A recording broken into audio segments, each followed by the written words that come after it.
林的家扶中心甲维他路基金会举办文化旅行，带家扶的囡仔到观光工厂来了解做导游的过程，嘛来认捌到在地重要的传统产业。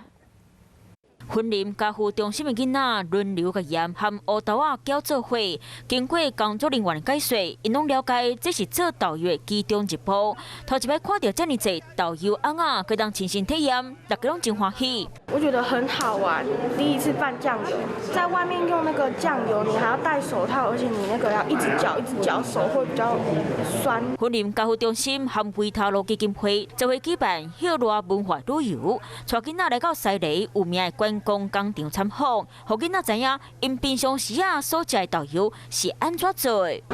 首先非常谢谢家扶中心今天带小朋友来我们瑞树酱油参观。那从参观的过程可以看到我们酱油的酿造。导游是西里重要的产业之一，大家希望能透过这摆参访，让囡仔能更加了解在地文化。Hello， 大家好，我是乃瑜，要教给大家2个任务。第一个，华视新闻的脸书专页，你按赞了吗？还有华视新闻的 YouTube 频道，赶紧订阅起来，还要记得按赞，开启小铃铛哦。